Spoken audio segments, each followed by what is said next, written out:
Hello. Hello. हाँ भाई।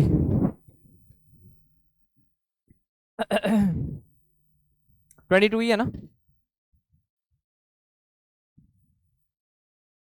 Last time पे हम हाइड्रोजन स्पेक्ट्रम के न्यूमेरिकल्स कर रहे थे।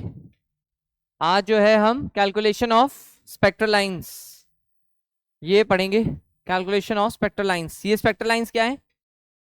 स्पेक्ट्रल लाइंस का मतलब है, अभी जो हम लाइंस की बात नहीं कर रहे थे, बाल्मर, पाशन, ब्रैकेट, इन सब की जो लाइंस लिख रहे थे हम, फर्स्ट लाइन, सेकंड लाइन, ये सारी लाइन जो वर्ड यूज कर रहा हूं वो सारी कौन सी लाइंस है? एक्चुअली स्पेक्ट्रल लाइंस, वही है स्पेक्ट्रल लाइंस। जो स्पेक्ट्रम की लाइंस हैं वो स्पेक्ट्रल लाइंस है। स्पेक्ट्रम की lines are called spectral lines. Clear? तो इस टॉपिक में क्वेश्चन दिया था कोई, उसका आंसर है 50x/189। ये आना चाहिए था उसका आंसर। लास्ट क्लास में क्वेश्चन दिया था ना? क्या? आर के टर्म्स में थोड़ी पूछा है बेटा। किसके टर्म्स में पूछा था? एक्स के टर्म्स में पूछा है। तो जो आपने आर के टर्म्स में लिखा है, आर की वैल्यू एक्स के टर्म्स में निकाल के पुट कर दो। तुमने एक्स के टर्म्स में निकाला इतना गंदा आंसर? कितने लोगों का आंसर ये नहीं आया? अच्छा, काफी लोगों का नहीं आया। ठीक है, बता देता हूं मैं। क्वेश्चन था, fourth line of Balmer series of helium plus. Helium plus Balmer series, fourth line. Fourth line कब आएगी बाल्मर सीरीज की? 6 से 2, एक एक करके गिन लो। 3 से 2 पहली लाइन, 4 से 2 दूसरी लाइन, 5 से 2 तीसरी लाइन, 6 से 2 चौथी लाइन। Fourth line of Balmer series मतलब ये। समझ में आई बात? ये समझ में आया मुझे बाल्मर सीरीज से, ये समझ में आया मुझे फोर्थ लाइन से, और ये तो गिवन ही था। इससे क्या समझ आया? Z = 2। जैसे ही मुझे ये तीन डेटा मिलते हैं मेरा काम हो जाता है। फायरिंग मोड ऑन बोलूंगा तभी मानोगे क्या? तो 1/λ की जो यहां पे वैल्यू आएगी वो हम लिखेंगे R² 1/4 -1/36। ठीक है, और आई गेस इस लैम्डा की वैल्यू x थी, वेवलेंथ इज x। ओके, तो ये है तुम्हारा 1/x = R × 4 × 9 - 1 8/36, ऐसा लिख सकते हैं। 9/36, तो 9 - 1 8/36। ये तुम्हारे 1/x की वैल्यू है। इसको ऐसे ही छोड़ दो फिलहाल। थोड़ा ये काटना चाहो तो ये काट सकते हो। 4 9 × 36, तो 1/x की वैल्यू आ रही है 8R/9। कोई दिक्कत? ठीक।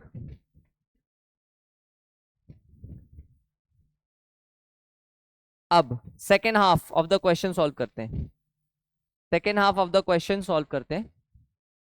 Second half of the question क्या था बेटा?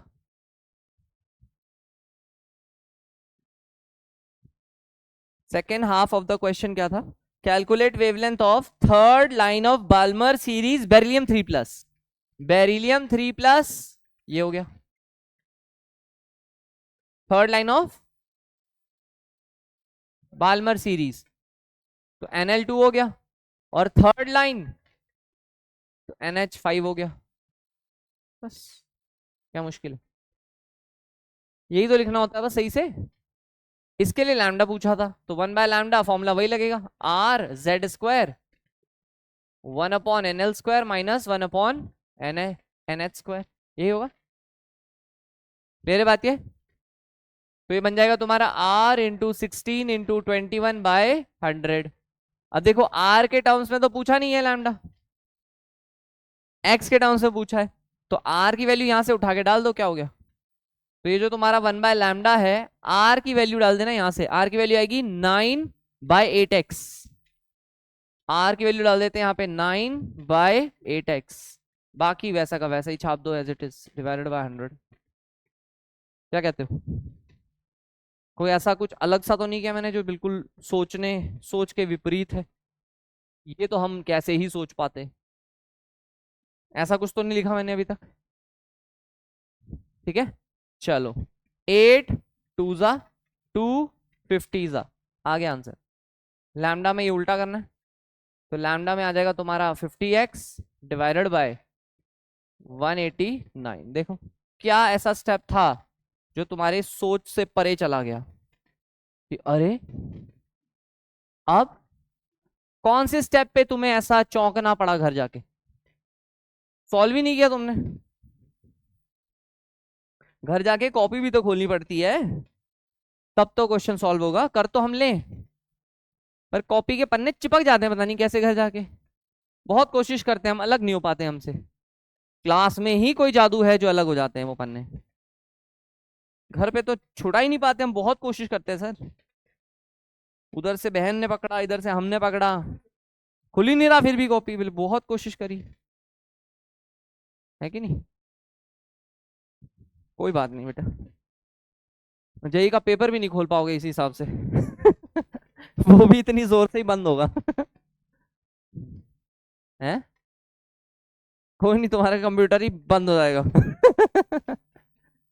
इतना बुरा बोलना तो नहीं चाहिए। पर जैसी तुम्हारी हरकत है, क्या करूं, मजबूर करते हो तुम। चलो हेडिंग लिखो, number of photons emitted during any transition. ये मैंने बता भी दिया था आपको, थोड़ा सा आइडिया दे दिया था कि हम आज क्या पढ़ने वाले हैं। इसका आइडिया कल दे दिया था कि जब भी इलेक्ट्रॉन ऊपर से नीचे आता है तो कुछ फोटॉन्स एमिट करता है, उन्हीं फोटॉन्स को हम क्या कह रहे हैं? Spectral lines. ये नाम कैसे पड़ा स्पेक्ट्रल लाइंस? क्योंकि वो सारी लाइंस जब मैं प्रिज्म से पास करूंगा तो मुझे फोटोग्राफिक प्लेट पे in the form of lines मिलती हैं वो सारी, इसलिए उनका नाम है स्पेक्ट्रल लाइंस। तो जितनी भी अलग अलग lines, number of photons emitted during any transition, जितने भी लाइंस उस फोटोग्राफिक प्लेट पे आती हैं, उन्हीं लाइंस को क्या कहते हैं हम? Spectral lines. क्लियर? तो कैसे कैलकुलेट करना है, क्या मैथ्स है उसके पीछे, वो हमें समझना है।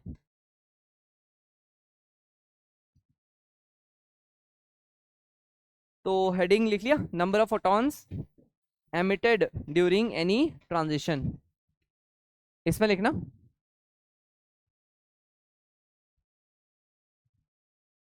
different total number of photons, different total number of photons emitted, different total number of photons emitted are called spectral lines. Different total number of photons emitted are called spectral lines. आसान भाषा में इसको समझेंगे एक example लेके। Suppose we have, लिख लो, suppose we have, suppose we have a sample of hydrogen atom. Suppose we have a sample of hydrogen atom in second excited state. Suppose we have a sample of hydrogen atom in second excited state. ठीक है, तो क्या होगा, वापस आएगा। पहले shell की energy hydrogen की कितनी होती है? -13.6 eV। सेकेंड शेल की एनर्जी -3.4 eV। थर्ड शेल की एनर्जी -1.51 eV। जानबूझ के मैंने इसलिए हाइड्रोजन लिया क्योंकि इसके डेटा से हमें like we are comfortable with this data. ठीक है, बाकियों के लिए निकालना पड़ सकता है। तो ये हाइड्रोजन एटम के रिस्पेक्ट में फिलहाल मैं बात कर रहा हूं। तो अगर इलेक्ट्रॉन मान लो यहाँ पे है, क्या बोला मैंने, सेकेंड एक्साइटेड स्टेट में। सैंपल मतलब ऐसे बहुत सारे एटम्स होंगे हमारे पास, बहुत सारे होंगे। मान लो मैं एक और बना लेता हूं, बहुत सारे होंगे। This is hydrogen atom 1, this is hydrogen atom 2, बहुत सारे होंगे। अब जब इस इलेक्ट्रॉन को वापस आना है n इक्वल टू 3 से, कहां तक आना है बेटा, n इक्वल टू 1 तक, तो वापस आने के लिए क्या रास्ते में n इक्वल टू 2 पे इसका रुकना अलाउड है क्या?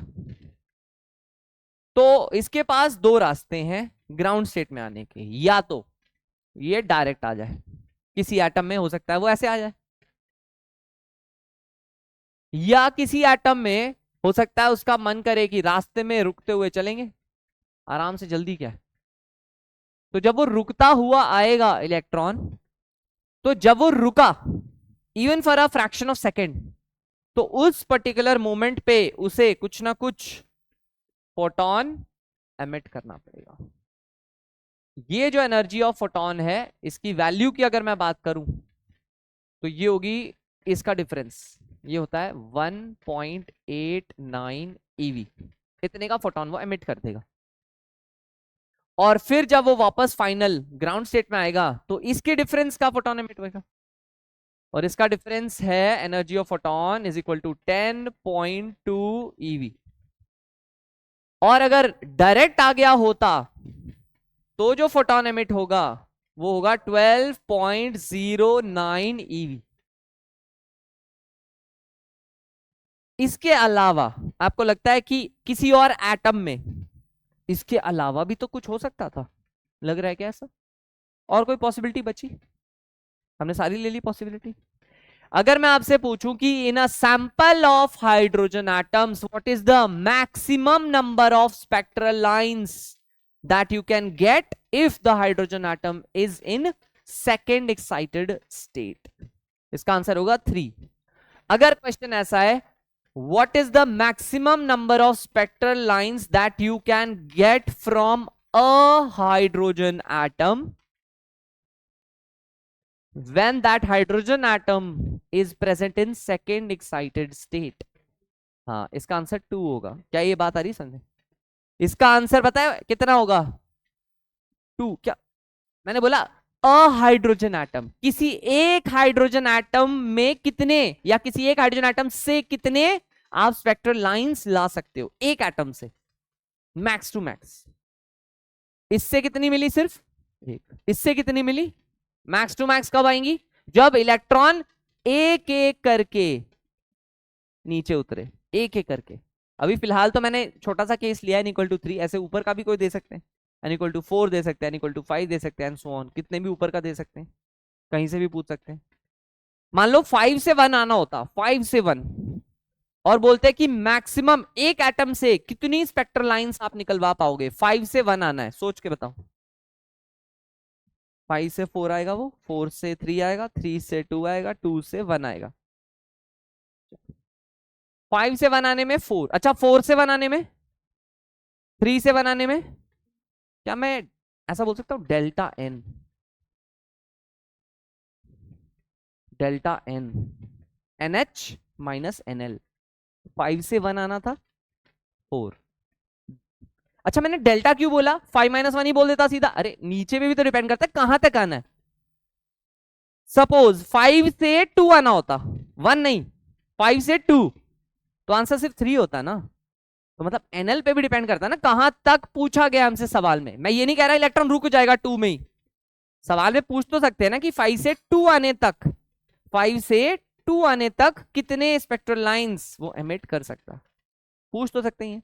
तो एक्चुअल आंसर आपका होगा कितना? NH minus NL। और ये आंसर पता है कब होगा? जब वो एक एटम के लिए पूछे, सैंपल के लिए नहीं, क्योंकि सैंपल में तो हमें सारी पॉसिबिलिटीज कंसिडर करनी पड़ेंगी, परम्यूटेशन कॉम्बिनेशन बनाने पड़ेंगे। जैसे मैंने यहां तो छोटे से केसेस बने, 2 ही बने, क्योंकि मैंने थोड़ा ही ऊपर लिया था, लाइक n = 3 तक ही लिया था। n = 2 ले लेता तो केस भी नहीं बनते, समझ आ रही बात? इसलिए मैंने 3 लिया एटलीस्ट, ताकि 2 केसेस तो दिखा सकूं। क्या ये बात आई समझ में? क्वेश्चन क्लियर है? ठीक, तो ये लिख लो पहले तो, फिर मैं इसके बारे में कुछ नोट करके लिखवा देता हूं। अच्छा मुझे एक बात और बताओ, ये जो एनर्जी है ये वाली ईपी, ईपी इसको बोल देता हूं मैं 3, इसको बोलता हूं ईपी, मान लो इसको बोलता हूं 1, इसको बोलता हूं 2। क्या आप रिलेशन बता सकते हो EP3 1 और 2 में? ये तो ऑब्वियस ही बात है, EP3 equal to EP1 plus EP2। अच्छा, एनर्जी ऑफ फोटोन को क्या मैं hc बाय लैम्डा भी लिख सकता हूँ? तो hc by lambda 3 equal to hc by lambda 1 plus hc by lambda 2, चलेगा क्या? hc काट सकते हैं क्या? मैं इसे ऐसे भी लिख सकता हूँ कि wave number 3 equal to wave number 1 plus wave number 2। क्या ये बातें आ रही है समझ में? ठीक है भाई, कह रहे हो तो मान लेता हूँ। तो ये सारे कंक्लूजन्स हम लिख सकते हैं। पहला कंक्लूजन, इसी से दूसरा बन गया, इसी से तीसरा बन गया, एच सी काट के 1 बाय लैम्डा 1, 1 बाय लैम्डा 2 और 1 बाय लैम्डा 3।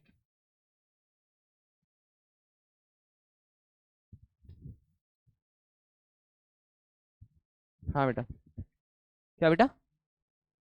क्वेश्चन ऐसे ही पूछेंगे कि इलेक्ट्रॉन जब 3 से बना रहा है मैक्सिमम कितने नंबर ऑफ फोटॉन्स आ सकते हैं, ऐसे क्वेश्चंस न्यूमेरिकल टाइप के जो मैंने अभी पूछा था वैसे ही क्वेश्चन पूछते हैं।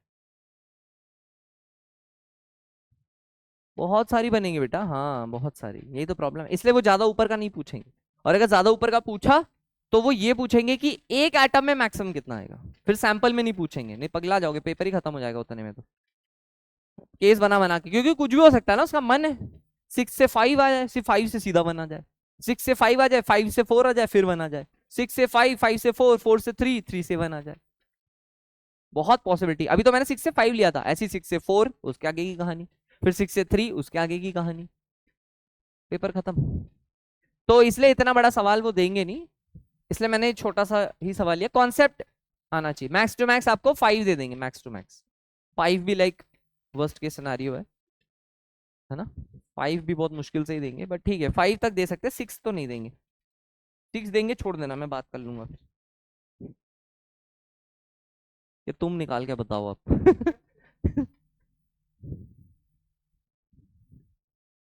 खुद ही माफी मांग लेगा, टेंशन मत लो तुम,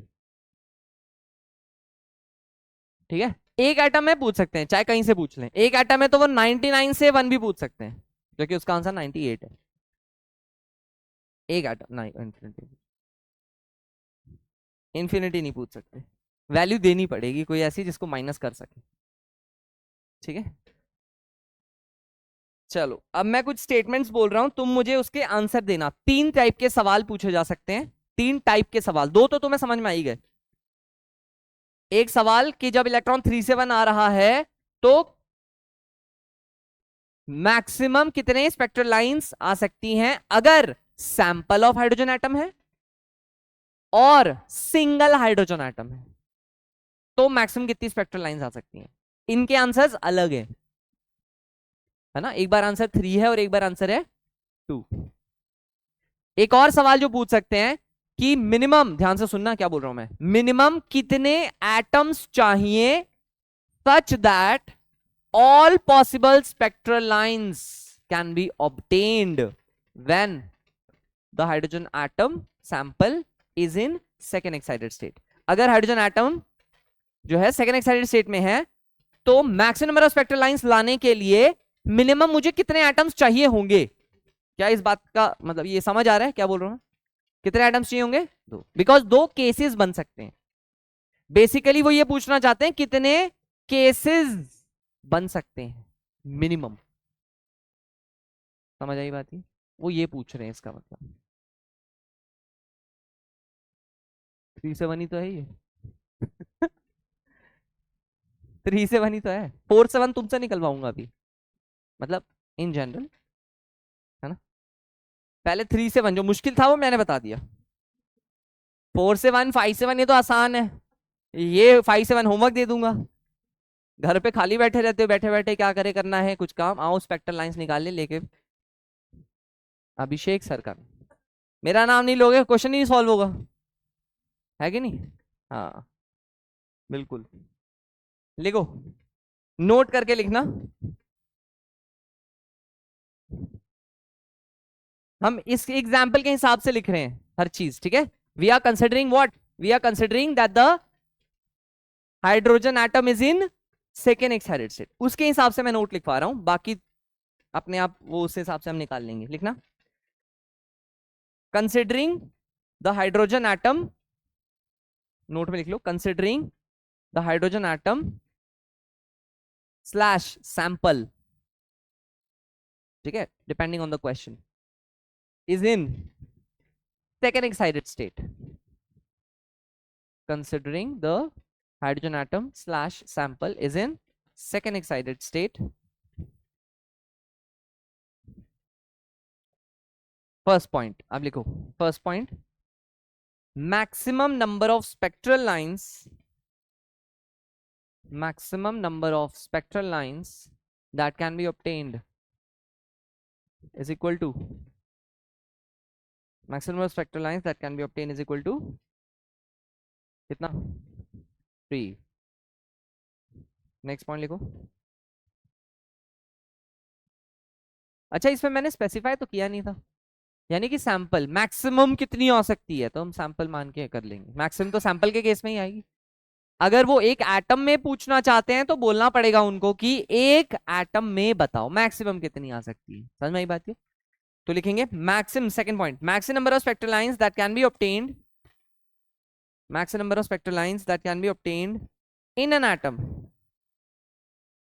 in an atom is equal to 2. इसका आंसर है 2। किसी एक एटम में maximum number of spectral lines that can be obtained in an atom is equal to 2। Clear है ये भी? थर्ड लिखेंगे, मतलब ये एक एटम से मैक्सिमम कितने मिलेंगे, 3 फोटॉन्स जो मुझे चाहिए थे, उसके लिए मुझे कितने, 2 एटम की रिक्वायरमेंट है ना, तीनों एक से थोड़ी आ जाएंगे, एक एटम से मैक्सिमम कितने ला पाओगे, ये है इस सवाल का मतलब, एक एटम से, तो एक एटम से तो भाई 2 ही ला पाएंगे मैक्सिमम, क्योंकि किसी एक एटम में वो डायरेक्ट आ जाएगा, किसी एटम में वो एक एक करके आएगा, जिसमें वो एक एक करके आएगा ना इलेक्ट्रॉन नीचे, उसमें ज्यादा स्पेक्ट्रल लाइंस आएंगी। क्लियर है बात ये? ठीक। थर्ड पार्ट है minimum number of atoms required, minimum number of atoms required, minimum number of atoms required so as to obtain, minimum number of atoms required so as to obtain all possible spectral lines, so as to obtain all possible spectral lines, minimum number of क्या लिखा, atoms required so as to obtain all possible spectral lines, क्या answer है इसका, 2। समझ में आई? ठीक। अच्छा, इसका तो हमने बोल दिया डेल्टा एन, क्या इस टोटल निकालने का भी कोई फॉर्मूला है? टोटल निकालने का बता देता हूं, एक फॉर्मूला है, वरना तो मर ही जाओगे टोटल निकालने में, है ना?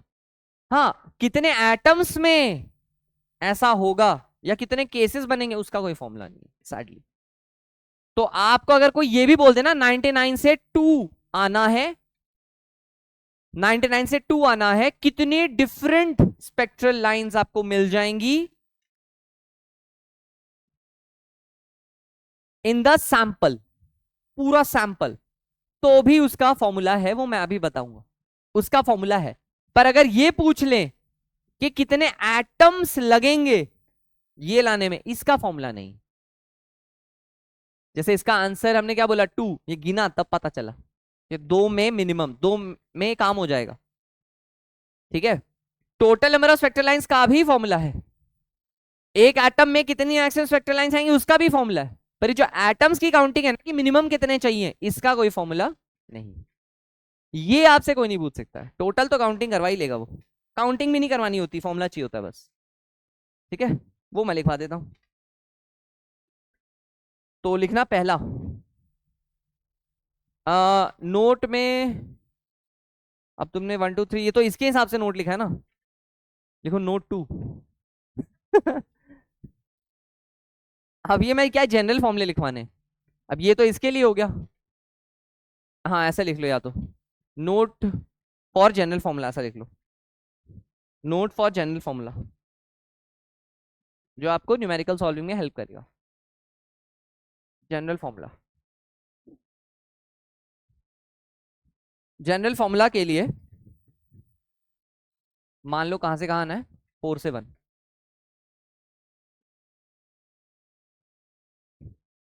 तो 4 से 1 आना है, तो 4 से 1 ऐसे आ सकते हैं, 3 से 1 भी आ सकते हैं, 2 से 1 भी आ सकते हैं।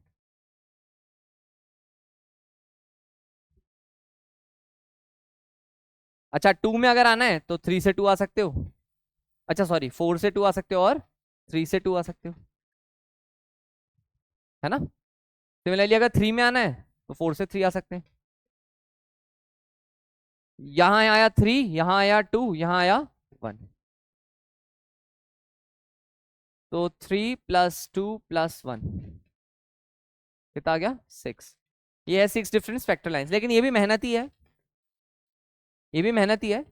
बस ये मैं जोड़ के एक बार आपको जनरल फॉर्मूला बता देता हूँ। बेसिकली आपको लास्ट में 1 मिलेगा हमेशा, चाहे कितना भी ऊपर होता, मान लो 5 का बना देता हूँ। Maximum number of spectral lines कितनी आ सकती हैं, 5 वाले केस में, ये N1, ये N2, ये N3, ये N4, ये N5। मैक्सिमम स्पेक्ट्रल लाइंस कैसे आएंगी, 1 में आने के लिए आप 5 से 1 आ सकते हो, 4 से 1 आ सकते हो, यहां से 1 आ सकते हो, 2 से 1 आ सकते हो। उसके बाद अगर 2 में आना है, यहां से आ सकते हो, यहां से आ सकते हो, यहां से आ सकते हो। 3 में आना है, यहां से आ सकते हो, यहां से आ सकते हो, और यहां से आना है, यहां से आ सकते हो। एक इंटरेस्टिंग पैटर्न आपको दिख रहा होगा, ये है 4 + 3 + 2 + 1, sum of natural numbers, first n natural numbers. अच्छा ये वैल्यू पता है कितनी है, ये वैल्यू है डेल्टा n, ये वैल्यू कितनी है, डेल्टा n।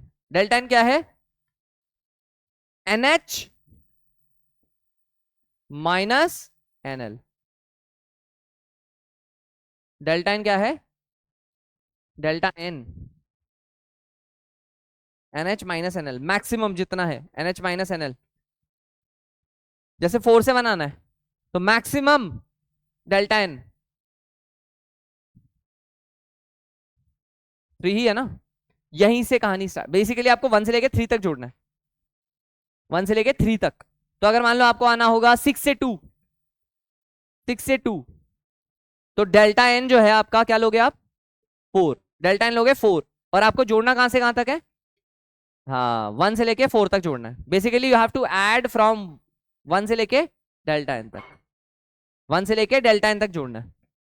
सुनना, 1 + 2 + 3, इसका सम कहां तक, डेल्टा n तक, ये जोड़ना है।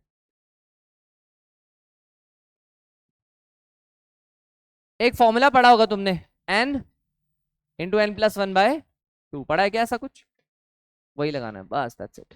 This is the sum of, वो अरिथमेटिक प्रोग्रेशन बन रहा है ना, वो वही बताना था मेरे को, कि जब आप 1 से लेके 4 तक जा रहे हो, आपकी एपी बन रही है 1 से लेके कहां तक, 3 तक बन रही है, बन रही है कि नहीं, क्या लाइंस मैंने सारी पॉसिबिलिटी बना दी, इलेक्ट्रॉन कहां कहां से आ सकता है। जैसे इलेक्ट्रॉन 4 से अगर 1 आना है तो कैसे कैसे आ सकता है, 4 से 3, 3 से 2, 2 से 1, 4 से 2, 2 से 1। बेसिकली ये सारी पॉसिबिलिटीज को एक्सप्लोर बता रहा है, 2 से 1। और कैसे आ सकता है इलेक्ट्रॉन, 4 से 3 वाला तो हो गया, 3 से 1 ये रहा, 3 से 1। और कैसे आ सकता है इलेक्ट्रॉन, 4 से 1, सारी पॉसिबिलिटी लिख दी। क्या 3 से 2 वाली भी कवर्ड है, हाँ 3 से 2 भी कवर्ड है। क्या 4 से 3 कवर्ड है, वो भी कवर्ड है। सारी पॉसिबिलिटीज मैंने कवर कर दी, पॉसिबिलिटीज इसमें कवर हो जाती है सिस्टमैटिकली। अगर मान लो मैं आपको ये फॉर्मूला भी नहीं बताता तो तुम बस ये ऐसी करके बना सकते हो कि कहीं से भी आना है आपको, तो यहाँ पे नंबर कितना आएगा, यहाँ पे नंबर आएगा डेल्टा n, डेल्टा n आएगा। यहाँ पे जो नंबर आएगा डेल्टा n मतलब मैक्सिमम कितनी ऊंचाई से मिनिमम कहां तक लाना है आपको, ये वैल्यू आएगी यहाँ पे देखो कितनी लाइन आ रही है, 3 आ रही है ना, यहाँ तक जोड़ना होता है आपको। तो मैंने लिख दिया 1 + 2 + 3। और ऐसे ही अगर ये बढ़ता हुआ, जैसे वहां पे 4 है, ऐसे ही बढ़ते बढ़ते बढ़ते बढ़ते कहाँ तक जा सकता है, डेल्टा एन तक। डेल्टा एन की वैल्यू कुछ भी हो सकती है, एन चैनल पे डिपेंड करता है। तो sum of first n natural numbers का अगर फॉर्मूला आपको याद हो, n × n+1/2 होता है ना। हमारा n कितना है बेटा, n है हमारा बेसिकली ये NH - NL, n highest minus n lowest. हाँ, इसी को हमने क्या बोला है, delta n, n highest minus n lowest. यही तो जोड़ रहे हैं हम हर बार। यहाँ पे इसकी वैल्यू कितनी थी, 3। वहां पे इसकी वैल्यू कितनी है, NH - NL की 4। तो वहां पे 1 2 3 4 तक जोड़ना है। इस वाले केस में 1 2 3 बस इतना ही जोड़ना है।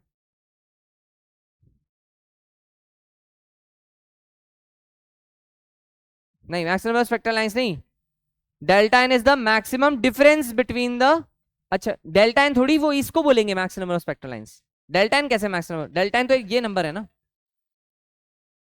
वो तो है ही, वो तो है ही, वो तो मैं लिखवाऊंगा ये भी, वो तो है ही। ठीक है, ये समझना है कैसे हुआ। 1 से लेके कहां तक जोड़ना है बेटा, NH - NL तक जोड़ना है। और इसका फॉर्मूला अर्थमेटिक प्रोग्रेशन वगैरह, या आपको फर्स्ट एंड नेचुरल नंबर्स का भी अगर याद हो, फर्स्ट एंड नेचुरल नंबर्स का फॉर्मूला होता था n × n+1/2। और यहाँ पे हमारा n एक्चुअली में क्या है, डेल्टा एन। तो मैंने लिख दिया delta n × delta n+1/2। Where delta n is what, where delta n is n highest minus n lowest, NH - NL। कहां से कहां लाना है बेसिकली इलेक्ट्रॉन को। अब अगर इलेक्ट्रॉन को मान लो कहां से लाना है, 4 से 1, तो तुम्हारा NH कितना है 4, NL कितना है, ओ सॉरी NL है 1, तो तुम्हारा डेल्टा एन कितना बन गया बेटा 3। तो maximum number of spectral lines कितनी आ सकती है 6, और वो दिख भी रही है 6। ये सारी स्पेक्ट्रल लाइंस आएंगी। इसको मैं एक तरीके से और बता देता हूं, सुनना, केसेस बना के कर लो, केसेस बना के। किसी एटम में आप डायरेक्टली आ सकते हो, ऐसी ऐसी कर लो। किसी एटम में आप ऐसे आ सकते हो कि सेकंड तक तो आ गए, फिर ऐसे आए। किसी एटम में ऐसा हो सकता है कि थर्ड तक आ गए, उसके बाद डायरेक्ट आ गए, या फिर थर्ड तक आ गए, उसके बाद ऐसे आए, उसके बाद नीचे आए। बन गई सारी पॉसिबिलिटी। पहले मैं 4 से 1 ले आया, फिर मैं 4 से 2 ले आया, उसके बाद एक ही पॉसिबिलिटी है, फिर मैं 4 से 3 लाया, उसके बाद 2 पॉसिबिलिटी थी, वो दोनों भी बना दी। और कोई पॉसिबिलिटी समझ आ रही किसी को?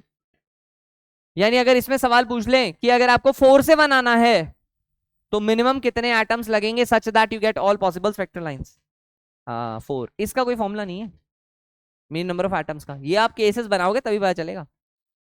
किसी एक एटम में ऐसे करना पड़ेगा, atom 1, this is atom 2, this is atom 3, किसी एटम में ऐसा हो रहा होगा, दिस इज एटम 4, किसी में ऐसा हो रहा होगा।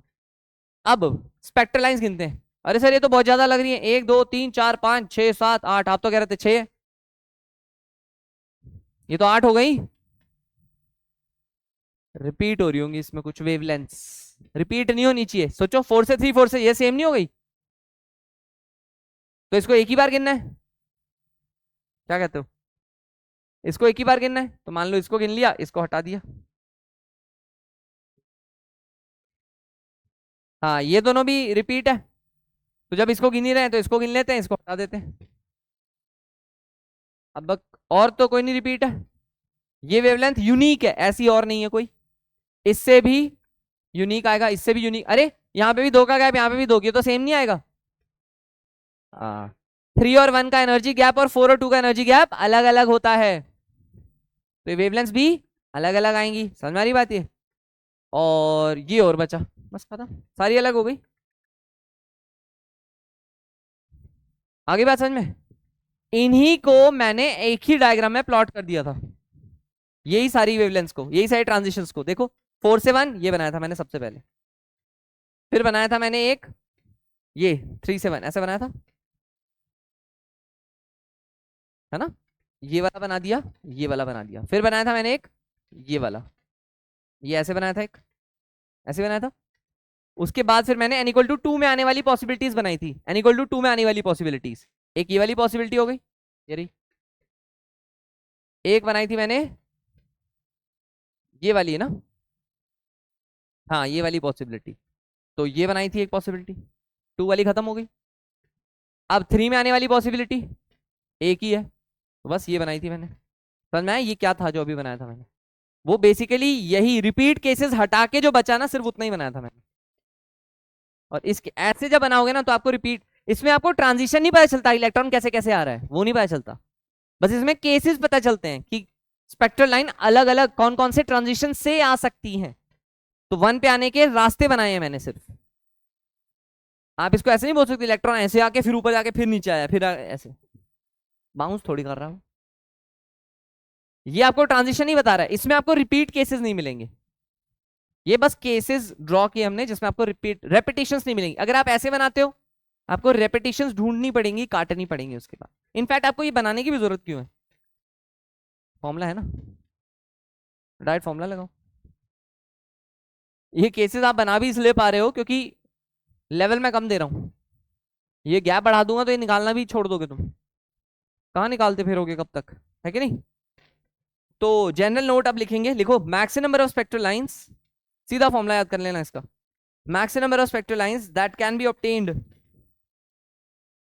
maximum number of spectral lines that can be obtained from the sample, maximum number of spectral lines that can be obtained from the sample कितने आएंगे बेटा, delta n into delta n plus 1 by 2। Maximum number of spectral lines आएंगी आपकी delta n into delta n plus 1 by 2, where delta n equal to NH minus NL, ठीक है, where delta n is equal to NH minus NL। Clear बात ये? Repeat इसलिए बेटा क्योंकि कहां गया रिपीट, ये वाली वेवलेंथ, ये इससे जो लैम्डा मुझे मिलेगा वो लैम्डा यहां से भी तो मिलेगा, तो मैं इसको अलग अलग थोड़ी गिनूंगा। अगर मैं फोटोग्राफिक प्लेट पे प्लॉट करूंगा तो एक के ऊपर दूसरी छप जाएगी, तो जब मैं लाइंस गिनूंगा मुझे अलग थोड़ी पता लगेगी वो। समझ में आई बात? मैं तो लाइंस काउंट कर रहा हूं ना जो मुझे प्लेट पे मिलेंगी, 1 2 3 4, तो मैं गिनी तब पाऊंगा जब वो अलग वेवलेंथ हो। अगर एक के ऊपर एक जाके मर्ज हो गई फिर क्या फायदा, फिर वो गिनने में अलग थोड़ी गिनी जाएगी। अलग स्पेक्ट्रल लाइन तभी बोला जाएगा जब उसकी वेवलेंथ अलग अलग है, तब तो सेंस बनेगा अलग स्पेक्ट्रल लाइन बोलने का। एक के ऊपर एक चिपक गई फिर क्या आएगी, स्पेक्ट्रल लाइन हुई वो, हमें पता ही नहीं चलेगा उसका। तो समझ में आ रही बात ये? फोटोग्राफिक प्लेट पे आपको कितनी लाइंस मिलेंगी, 6। यहाँ पे 8 क्यों दिख रही हैं, वो 8 फोटोग्राफिक प्लेट पे क्यों नहीं दिख रही, क्योंकि वो किसी के ऊपर छप गई होंगी, तो हमें क्या पता वो छपी हुई है, छप गई होंगी। समझ गए? हाँ, where delta n equals to NH minus NL, ये लिखा तो है ये, delta n equals to NH minus NL। जैसे आपको बोला 50 से 2 आना है, तो आप करोगे 48 इंटू 49 बाय 2, खत्म। डेल्टा n कितना हुआ 50 से 2 में 48, 50 से 2 आना इलेक्ट्रॉन को, डेल्टा n कितना हुआ 48, डेल्टा n प्लस 1 की वैल्यू 49 अपॉन 2, 48 इंटू 49 बाय 2, खत्म। इतनी नंबर ऑफ स्पेक्ट्रल लाइंस आएंगी। क्लियर बात ये? अगर कोई पूछे एक एटम से मैक्सिमम कितनी आएंगी, अगर 50 से 2 आना है तो सिर्फ 48, मतलब उसका आंसर कितना होगा, डेल्टा n। ये सेकंड पॉइंट लिखो, maximum number of spectral lines that can be obtained, maximum number of spectral lines that can be obtained in an atom, maximum number of spectral lines that can be obtained in an atom is equal to delta n, is equal to delta n, where delta n is equal to NH minus NL, where delta n is equal to NH minus NL। Clear कर लोगे?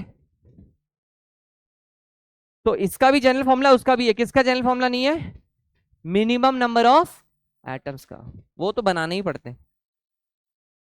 Minimum number of atoms draw करके check करने पड़ते हैं। जैसे question ये हो, minimum number of atoms that are required to get the maximum number of spectral lines possible in a sample of hydrogen atom in the third excited state. इसका answer 4 है, अभी मैंने बनाया इसलिए पता है। ठीक है, एक काम करो, क्वेश्चन लिखो, घर से करके लाना। क्या क्वेश्चन दूंगा मैं? 5 वाला। कैलकुलेट 5 वाला कहां बना है बेटा? अरे ये तो स्पेक्ट्रल लाइंस है, एटम्स थोड़ी हैं। नहीं आएगा। क्या? तभी तो घर के लिए दे रहा हूं, मुझे पता है ना। 8 is the total number of cases, but एक पूरा केस, वो केस ही कट जाएंगे कुछ केसेस उसमें से। 8 ही होता तो मैं फॉर्मूला बता देता, अगर 8 आंसर होता तो। कैलकुलेट, क्वेश्चन लिख लो, कैलकुलेट, क्या बोला? Minimum number of atoms, minimum number of atoms required to obtain, calculate minimum number of atoms required to obtain all possible spectral lines, to obtain all possible spectral lines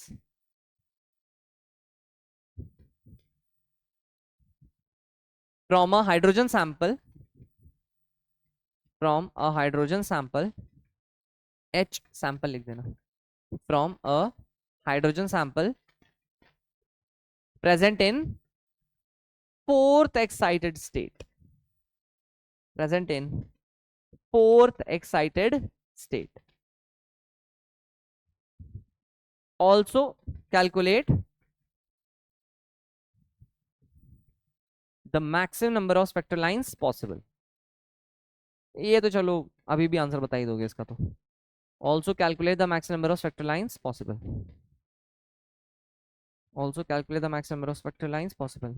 इसका answer तो क्या आएगा? 5 से 1 आना है sample में। 10, 4 into 5 divide by 10 आएंगे। पर एटम का कोई फॉर्मूला नहीं है, एटम के लिए आपको यही करना पड़ेगा जो मैंने यहाँ जुगाड़ किया है, सोच सोच के, कि पहले 1 में डायरेक्ट आ सकते हैं, फिर 2 में आने के लिए, 2 में आने के बाद 1 में जाने के रास्ते सोचना, फिर 3 में लाने के बाद ऊपर से 3 में डायरेक्ट लाके फिर 3 के नीचे आने के रास्ते सोचना। ऐसे ऐसे कर करके आपको केसेस बनाने पड़ेंगे और फिर देखना कॉमन क्या कट रहा है क्या बच रहा है, मेहनत लगेगी मतलब। ठीक है, एक बार करने लेना मेहनत, उसके बाद याद कर लेना। 5 तक मैंने बोला कि आ सकता है, 5 के ऊपर नहीं आएगा। खुद से करोगे अच्छा लगेगा, दिमाग भी खुलेगा थोड़ा, इसलिए रटने के पीछे पड़े रहते हैं। एक और सवाल लिखो, इसके लिए थोड़ी स्पेस तो क्या ही छोड़ोगे, रफ में ही करना है। हाँ, ये तो तुम्हारी कॉपी भर जाएगी प्रैक्टिस करते करते, नहीं तो इसमें नहीं, मतलब तुम्हें एक बार में पता नहीं चलेगा ना आंसर, तुम तो काटोगे फिर सही करोगे फिर गलत करोगे। अच्छा, गूगल कर लेंगे डायरेक्ट। ये भी सही है। क्वेश्चन लिखो, कैलकुलेट, ये अभी करना है, calculate maximum possible number of spectral lines, calculate maximum possible number of spectral lines, calculate maximum possible number of spectral lines observed, maximum possible number of spectral lines observed when an electron makes transition, when an electron makes transition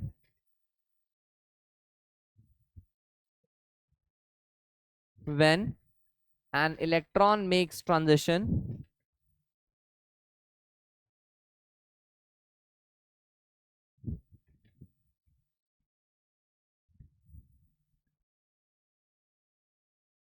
दो तीन cases they रहा हूं मैं, सबके answer निकालने हैं आपको। ये सैंपल के हिसाब से पूछ रहा हूं मैं, है ना? हाँ हाँ, सैंपल के हिसाब से, सैंपल के हिसाब से बताना है। हर एक के लिए पहले आपको NL और NH लिखना पड़ेगा। जब NL NH लिख लोगे उसके बाद तो फिर क्या ही है। एक एटम के लिए फॉर्मूला होता है डेल्टा एन, और सैंपल के लिए फॉर्मूला होता है delta n into delta n plus 1/2। ये सैंपल के लिए होता है।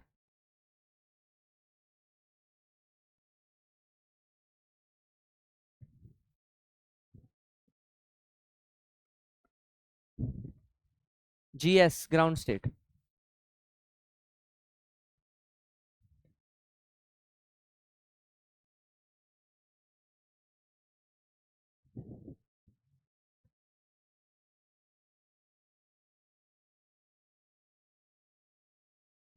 हो गया?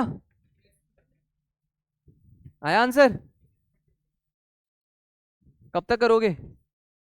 सॉल्व कर रहे हो, इंतजार कर रहे हो कि मास्टर कर दे?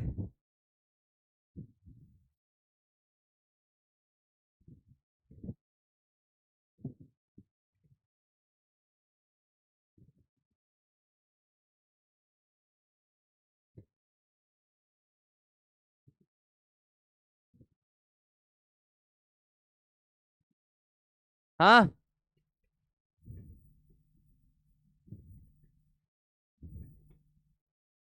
खड़े हो? तुम नहीं खड़े हो? खड़े हो तुम ही। अरे पीछे। हाँ, जिसको बोल रहा हूँ वो नहीं खड़ा हो रहा, उसके आगे और पीछे सब खड़े हो जा रहे हैं। बोलने से मना किया है ना?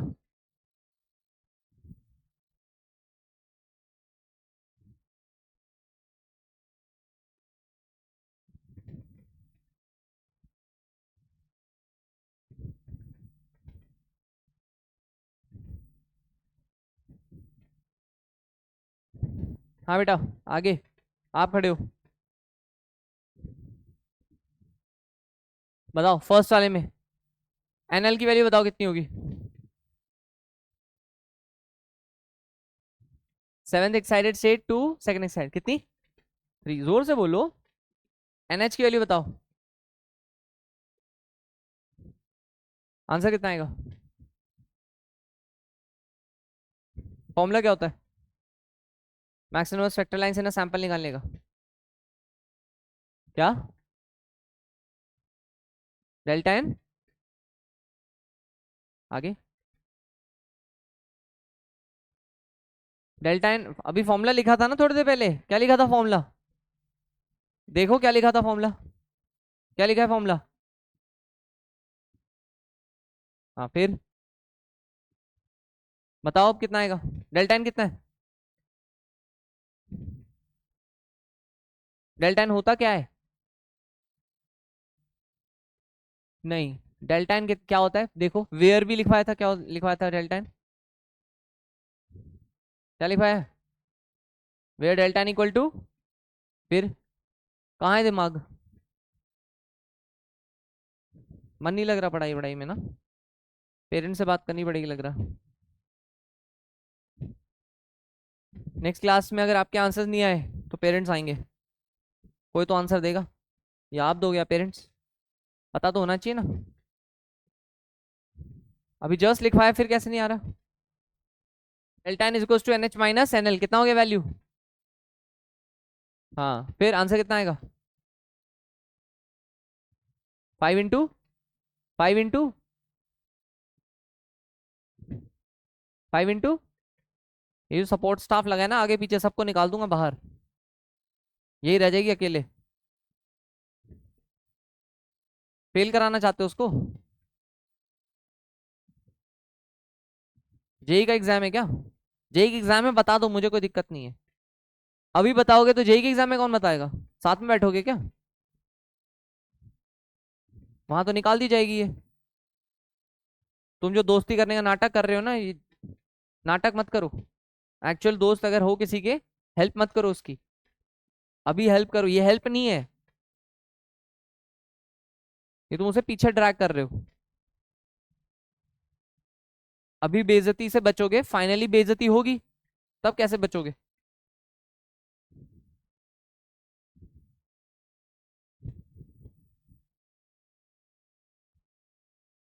डेल्टा एन की वैल्यू बताओ बेटा कितनी है? हाँ, डे, डेल्टा एन। हाँ, फॉर्मूला क्या बताया था अभी? Delta n into. हाँ, तो डेल्टा एन प्लस 1 कितना हुआ फिर?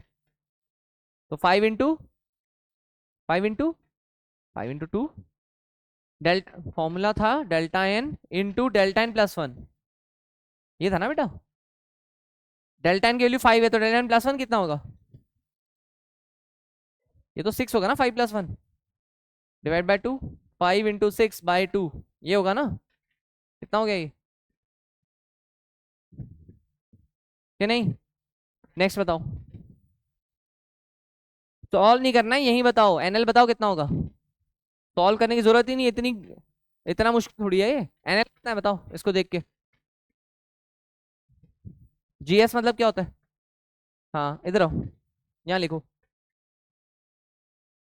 सेलेक्ट करा के मानूंगा मैं, इधर आओ। ऐसे थोड़ी है, तुम चाहे कितना लाख चाहो कि तुम्हारा सिलेक्शन ना हो, मेरे से ये देखा ही नहीं जाएगा। इधर आओ, बोर्ड पे जो ज्ञान मिलता है ना बेटा, असली ज्ञान यही होता है। आओ, अरे आओ, डरना क्या है इसमें, आओ जल्दी। डर के आगे सिलेक्शन है, पता नहीं तुम्हें? आओ जल्दी, सेलेक्ट होना है कि नहीं ये बताओ पहले। नहीं होना तो बैठ जाओ, और होना है तो यहाँ आओ जल्दी से। जब तक बोर्ड पे हाथ नहीं चलेगा बेटा तब तक वो मजा नहीं आएगा। फिर आओ फटाफट, जल्दी आओ, जल्दी जल्दी जल्दी जल्दी, फटाफट फटाफट।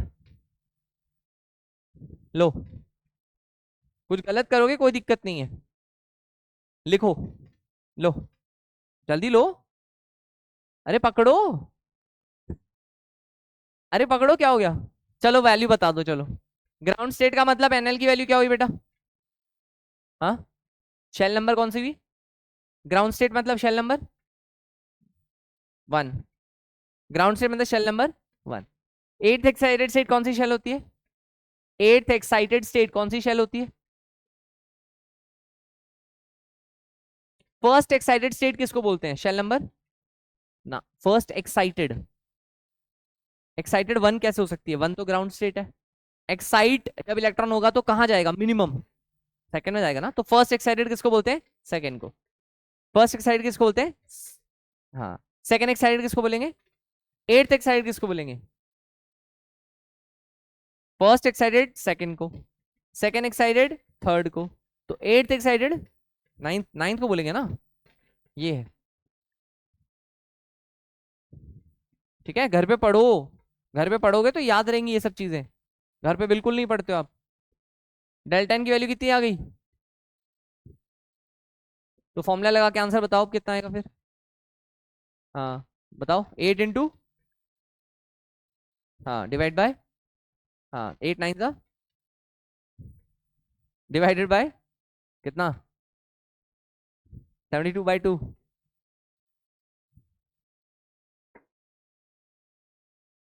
कोई बात नहीं, जाओ पढ़ाई करो बेटा, घर पे बहुत मेहनत की जरूरत है। ठीक है, कोई बात नहीं, क्लास में चीजें बने ना बने, it's not important. What's important is what actions you are taking to improve yourself, वो ज्यादा जरूरी है। आगे आंसर नेक्स्ट वाले में, इसके हिसाब से आप NH कितना लिखोगे? 11, और यहां से NL आएगा आपका 2। लोअर वाला 2 है, फर्स्ट एक्साइड मतलब 2, टेंथ एक्साइड मतलब 11।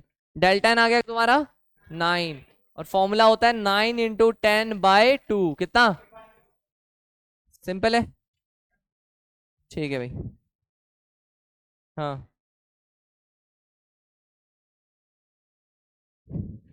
सारे केसेस कैसे एलिमिनेट हो गए? सारे नहीं कटेंगे बेटा, सारे कैसे कटेंगे? मैच कैसे करेगा? अच्छा किसी एक, हाँ बिल्कुल, वो एटम ही गायब करना पड़ेगा, वो एटम ही हटा देना है। अगर किसी में उसकी वेवलेंथ मिल रही है तो पूरा एटम ही गायब कर दोगे आप। कौन सा? कोई बात नहीं, मेरे लिए था वो, तुम्हें आ गया समझ में? 8 तो मैक्सिमम है, उसमें कटेंगे कुछ, 8 नहीं आएंगे। और क्या, ऐसे तो फिर 100 बोल दो, 100 में तो हो ही जाएगा काम। मिनिमम कितने में पूरा काम हो रहा है? इसमें कुछ केसेस ऐसे होंगे जो कहीं ना कहीं आपको कहीं और मिल गई होंगी वेवलेंथ्स, चेक करना पड़ेगा। ऐसा कोशिश करो इन 8 में से पूरा पूरा एक एटम की वेवलेंथ कहीं और, पूरा एक एटम ही आप कैंसिल कर पाओ, वो ढूंढो। ऐसे एटम जो पूरा एटम ही कट जाए। वो एटम के ट्रांजिशन कहीं और मिल जाएंगे। देखो कुछ होंगे जो कटेंगे, कोई नहीं, घर पे करना है इसको, दिमाग लगा के आराम से चाय नाश्ता करके आराम से सोचना, मजा आएगा तब। अभी मत करो। नोट लिखो, नोट। अच्छा नोट तो चल ही रहा था ना, फिर से नोट लिखो एक और। हाँ एक और नोट, नोट 3। हाँ सैमसंग की पूरी दुकान खोल देंगे आज हम। नोट 3 लिखना। If a monochromatic light, if a monochromatic light, monochromatic light का मतलब है, ब्रैकेट में लिखो, सिंगल वेवलेंथ, सिंगल वेवलेंथ, एक पर्टिकुलर वेवलेंथ की light. If a monochromatic light, bracket में लिखो single wavelength, bracket close, is incident on a hydrogen like species, is incident on a hydrogen like species, then on a hydrogen like species, then all the atoms in the sample, then all the atoms in the sample, then all the atoms in the sample jump to the, सिर्फ excited से काम नहीं चलेगा, same excited state, obvious ही बात है। then all the atoms in the sample jump to the same excited state, बहुत obvious ही बात है। जब आप एक ही वेवलेंथ डाल रहे हो तो वो इलेक्ट्रॉन सेम एनर्जी को, किसी भी एटम का इलेक्ट्रॉन हो वो वही एनर्जी एब्जॉर्ब करेगा। जैसे आपने 12.09 डाली है, 12.09 ईवी, 12.09 ईवी के करस्पॉन्डिंग कोई वेवलेंथ होगा, जो भी होगा एक्स वाई जेड, 12.09 ईवी डाली आपने हाइड्रोजन एटम के सैंपल पे, तो चाहे लाख फोटॉन्स गिर जाएं लाख हाइड्रोजन एटम्स पे, वो लाखों के लाखों हाइड्रोजन एटम्स के इलेक्ट्रॉन कहां जाएंगे? Third shell. 12.09 ईवी डाला ना, तो थर्ड शेल ही जाएंगे, सेकेंड एक्साइटेड स्टेट या थर्ड शेल। क्या ये बात आई समझ? अगर सिंगल वेवलेंथ है, सोचो अगर मैं हाइड्रोजन सैंपल में व्हाइट लाइट डाल दूं तो क्या सारे hydrogen atom same excited state में जाएंगे? कोई कहीं भी जा सकता है, बाहर भी जा सकता है, डिपेंड करता है एनर्जी पे। पता चला इतनी ज्यादा एनर्जी की बाहर ही निकल जाए, ये भी तो हो सकता है। तो कहने का मतलब है, सेकंड पॉइंट लिखो, if a white light is incidented, second point, if a white light is incidented on a mono electronic species, या on a hydrogen like sample, ऐसा लिख लो। If a white light is incidented on a hydrogen like species, if a white light is incidented on a hydrogen like species, then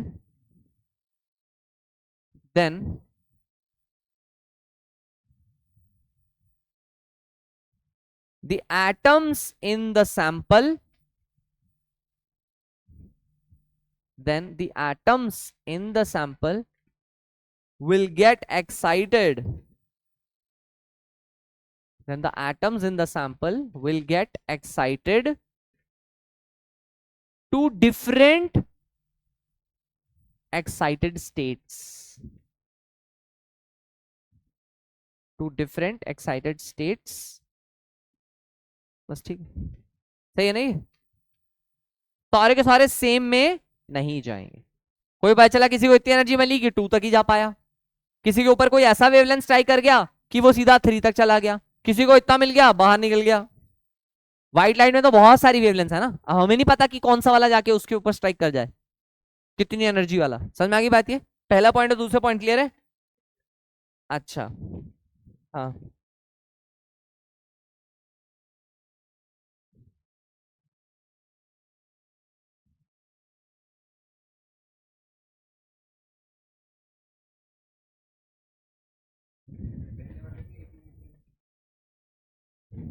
हाँ 7 क्यों होंगे, क्या बात कर रहे हो तुम, इनफाइनाइट होती हैं। हाँ, कौन क्वांटाइज रहेगा। हाँ तो सब कर नहीं पाएंगी, कुछ कुछ कर पाएंगी, वो इनफाइनाइट थोड़ी आएगा। हाँ, हाँ ऑब्वियसली डिपेंड करता है एनर्जी कितनी है। हाँ, नहीं वो, नेक्स्ट एक और वो लिखना, थर्ड पॉइंट। मत लिखो थर्ड पॉइंट, एक क्वेश्चन लिखो पहले। क्वेश्चन लिखना। In a hydrogen like sample, in a hydrogen like sample, electron is in a particular excited state. In a hydrogen like sample, electron is in a particular excited state. Full stop. If electron makes a transition,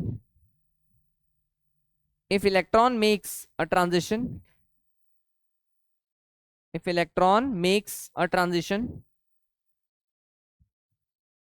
उसके बाद वही तो बोल रहा हूं, if electron makes transition, if electron makes transition to first excited state, if electron makes a transition to first excited state and produces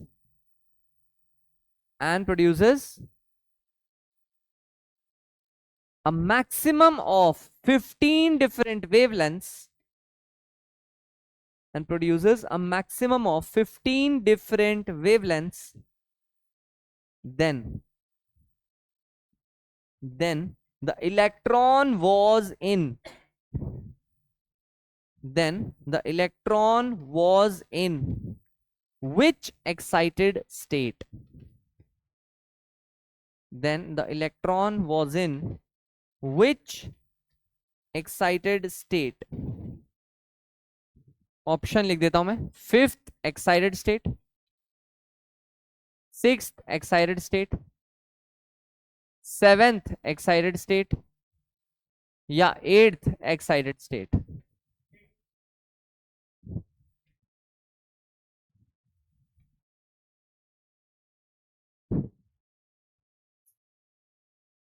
हाँ 15 different, formula लगा दो। फॉर्मूले की वैल्यू किससे इक्वेट करनी है, 15 से। एनएल की वैल्यू क्वेश्चन में दे रखी है, एनएल नीचे कहां तक आना है वो क्वेश्चन में दे रखी है, और एनएच आपको निकालना है, एनएच आपको निकालना है।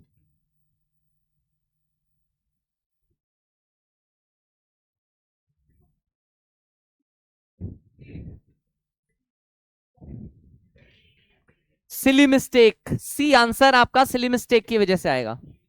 आंसर बी है, बी बॉम्बे। आपका NH का वैल्यू 7 आएगा, और NH7 को सिक्स्थ एक्साइटेड स्टेट कहते हैं। देगा सिली।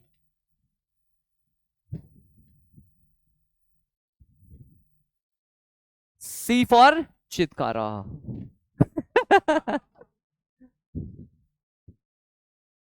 ठीक है, बी फॉर IIT बॉम्बे। ठीक है, तो ध्यान से करें, एक सवाल आपका करियर डिसाइड कर सकता है।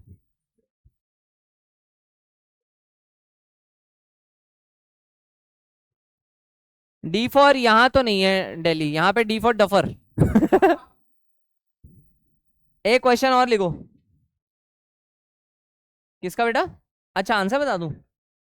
फॉर्मूला क्या लगाओगे, delta n into delta n plus 1/2। Formula तो यही बताया था। इसकी वैल्यू 15 दे रखी है, 15 दूनी 30। समझ में? अब बताओ 30 कैसे आता है, 5 इंटू 6 से।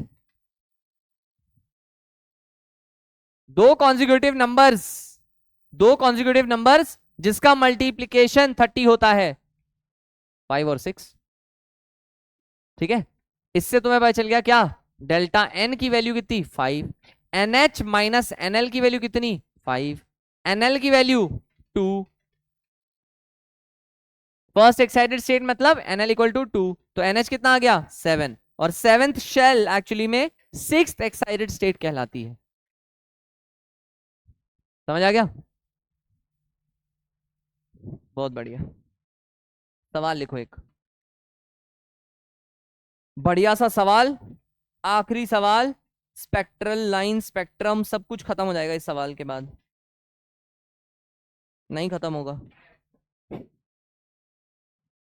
कॉन्सेप्चुअली खत्म हो जाएगा, फिर तो प्रैक्टिस है बस। लिखना, चैप्टर 35 लेक्चर्स में खत्म हो जाएगा बेटा, टेंशन मत लो। हाँ बिल्कुल, मिनिमम। लिखो इन अ, हाँ क्वेश्चन है, in a hydrogen like sample, homework है ये। In a hydrogen like sample, comma, all the ions. इस क्वेश्चन को सॉल्व करने के लिए आपको पीछे तक का सारा कॉन्सेप्ट आना चाहिए। हाइड्रोजन मतलब बोर और स्पेक्ट्रम, दोनों का, दोनों में मिक्स क्वेश्चन है ये। In a hydrogen like sample all the ions are in a particular excited state. In a hydrogen like sample, all the ions are in a particular excited state, full stop. When electron makes a transition to ground state, when electron makes a transition to ground state, when electron makes a transition to ground state, it produces 6 different types of photons. When the electron makes a transition to ground state,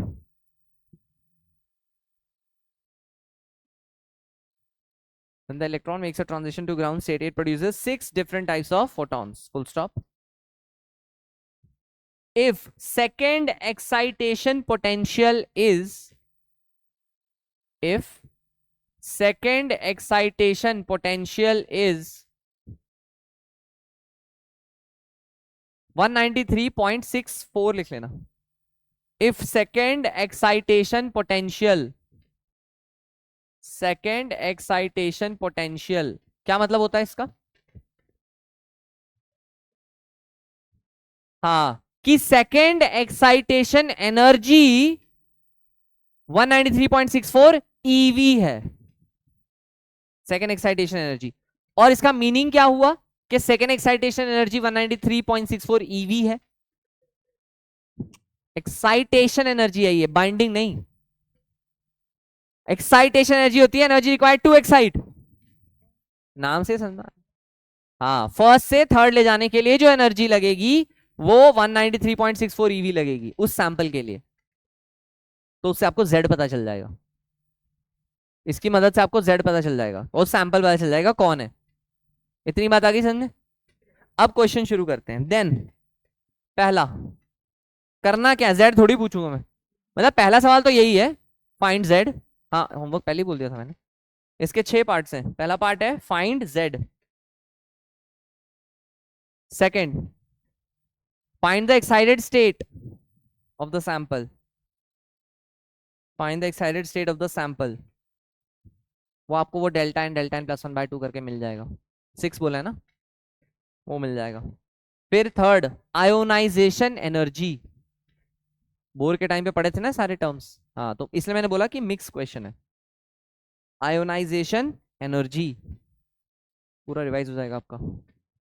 next binding energy of the third shell, binding energy of the third shell. Fifth lambda max and lambda min, lambda max and lambda min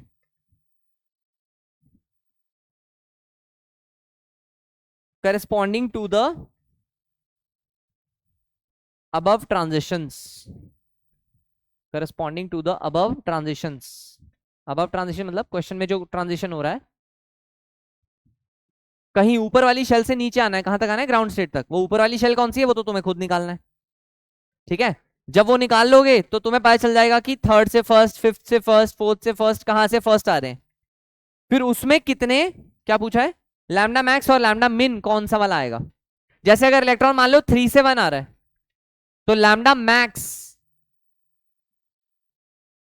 मतलब energy minimum. बताओ कौन से transition से मिलेगी। अगर 3 से 1 में आना है इलेक्ट्रॉन को, तो मिनिमम एनर्जी वाली कौन सी होगी? 3 से 2। 3 से 2 वाला ट्रांजिशन मिनिमम एनर्जी का होगा, और मैक्सिमम एनर्जी 3 to 1। ये बात क्लियर है? उसके करस्पॉन्डिंग जो लैम्डा होगा वही आपका आंसर होगा। ये तो एक एग्जांपल दिया मैंने, 3 से 1, ऐसी 4 से 1 या 5 से 1 जो भी होगा वो क्वेश्चन में पता चलेगा आपको, वो देख लेना उस हिसाब से। और लास्ट पार्ट, छठा पार्ट है, last part, difference in the wave number of, difference in the wave number of second line of Lyman, difference in the wave number of second line of Lyman and first line of Balmer series. Difference in the wave number of second line of Lyman and first line of Balmer series for the species. क्या zero कैसे?